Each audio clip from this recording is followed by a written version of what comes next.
Jefferson. My field of study was engineering, architectural engineering. I'm from the Bronx, New York, but I moved here to North Carolina in '93 with my family. My mom got a better job out here, so went to high school and middle school in North Carolina, and then I got out of high school. I moved up to Greensboro to go to school or whatnot. So I went to Guilford Tech and then A&T after that. My mom always says that I always used to sell stuff, so I used to always brand everything that I did, and I really couldn't even remember that stuff, but she was like, in high school you used to draw on people's shirts, and you would draw on people's sneakers, and anything that people would let you draw on or whatnot, and you would sell it. So I guess I've been doing that for just as long, but what really got me into it was the photography aspect of the work. I would start carrying around just my little mini shooter or whatnot, and I would take pictures with that. And it was always something that I did, like in our household, for Christmas and stuff, we would get film and stuff like that. Me and my brothers would get film and we would freak out over that. And, we would just document everything, and we would always have Polaroid and just always taking Polaroid. I got a refund check one year for one semester, and I was just like, I'm gonna buy a camera. I'm gonna buy the best camera I could buy right now, and use it as an investment. I think like that very first day I shot like a Spitter concert. that very first day I videoed at a Currency concert, and I don't know, it's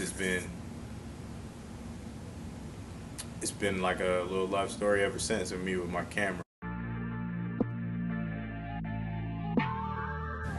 It took me about a year and a half to get to the point to where I could book shoots.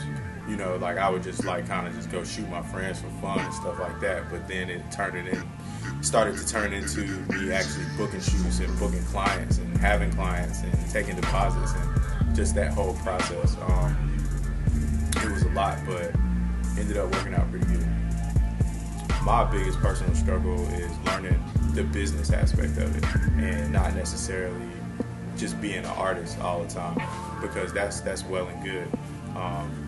There are a lot of people out here who take really, really dope photos all the time, but they don't really like the business aspect of it. So that's gonna get you all the time, yeah. But for me, yeah, that was one of my biggest struggles. They started to notice I would throw these events here in Greensboro where we would have art socials. And our art socials would consist of, first and foremost, we would have live painters. So we would have live painters all over the building, live DJ, food, and stuff like that. And they started going pretty good. We would rent out spots and use them and pretty much just have a ball with your friends, and be in this atmosphere that we always create or whatnot. So I just ended up getting a call, man, and they were just like, if you could help us out with this, like we already really have things mapped out, but I think like if you were to come on as a creative liaison to be able to like help us out with what we're doing, it would be mutually beneficial for everybody. So it was called the Prefix Summer Series. We get people like these guys, they run a really dope blog called Stuff Fly People Like or whatnot. They started to feature the prefix up there, and it was a day party. It wasn't even like a night party. It would start at like 2 and end at like 7 or 8. But people in Brooklyn and people in New York, people started to know about it almost immediately. We work on a lot of stuff together, man. I try to go and I take photos at a lot of their events and whatnot as well, to just provide that creative aspect to it through the imagery. What I want to accomplish personally is just to create my own dream, to like make my own dream become tangible. I'll do an interview 5 years from now, and I'll be laughing and talking about how I wanted to do gallery showings, and now I do gallery showings all over the country or something like that. as a human being, we have certain instincts that are going to lead you in a certain direction and whatnot.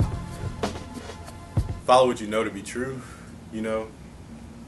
Don't fool yourself about anything, you know. Know that it's work first and play later. So if you can get into a habit of treating everything seriously, like as if it's work, you can get to a point to where it doesn't seem like work. But when you first start out and stuff, it's gonna be work. It's gonna be hard, you know. But we don't do things because it's easy or hard. We do them because it's worth it in the end.